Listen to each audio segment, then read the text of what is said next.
Well, that leads me to my next question. I'm not sure if you already answered it or not, but I was going to ask about student loan and what the administration has done for, obviously, there's millions of Americans that, once again, are suffocated with student loan debt, and it's really crippled their lives. So, I'll tell you, we went bolder with our plan and for student loan debt relief, and then the court cut some of the stuff that we were doing, but we have not stopped. And so we are, through whatever and all of the powers that we have through executive orders and things of that nature, been forgiving again up to $150 billion of student loan debt.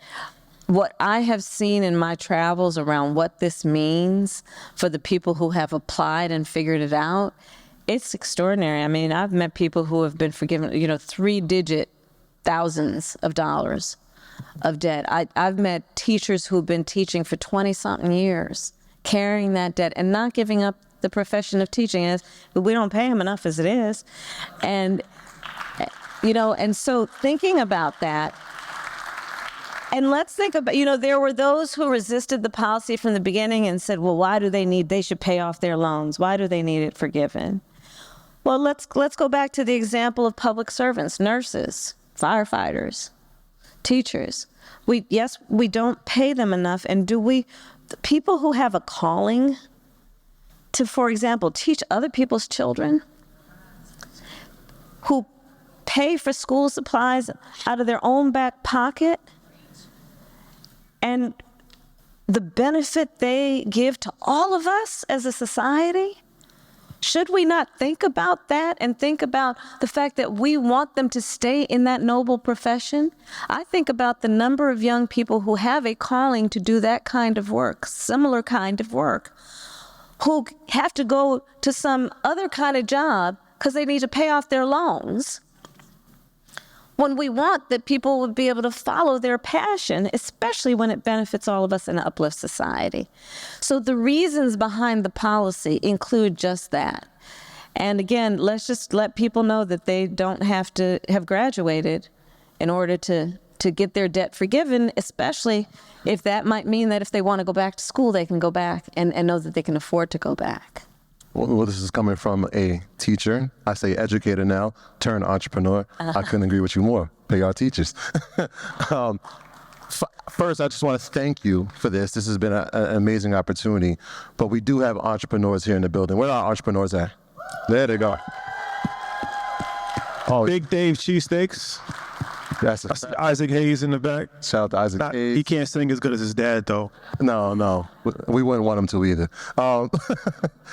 What piece of advice would you like to leave this audience? Like I said, Atlanta is such a hub of innovation for many businesses, but what would you like to leave this audience with in terms of advice for entrepreneurship? That you are worthy of and entitled to receive an investment in your dream and your ambition, and to seek out the resources that exist. And we're trying to make it easier for you to find those resources, but seek them out and know, it's interesting. There's some studies that show that Black entrepreneurs are often less likely than others to actually apply for a loan for fear they will be rejected. I mean, it's pretty significant data that supports that point. So part of my advice is go for it, apply for it, and get the word out. Right? We don't lack for really incredible vision and entrepreneurial creative thought.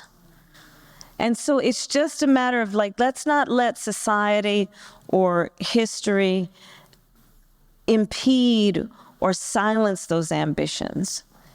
And then I would urge everyone to know, for example, community lenders and to seek them out. I was just earlier at Rice, and what's happening there in terms of helping young entrepreneurs get ready and then have access. I met this young brother. He's got a water company and is now going to be selling at Walmart.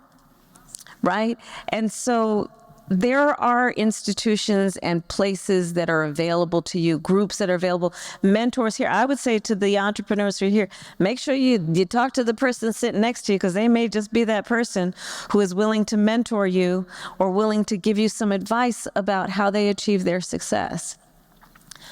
But don't give up, because we need you. Our country needs you. And that's how we're going to be strong. And I want to just put a fine point on it. Be proud of your ambition. Be proud of your ambition. Have ambition. Dream with ambition. Do not ever be burdened by other people's limited ability to see what is possible. Don't let that burden you. You know, my mother always used to say to me, don't you ever let anybody tell you who you are. You tell them who you are, right? I have another saying. I eat no for breakfast. I don't hear no until maybe the 10th time. Don't hear no. Don't hear no.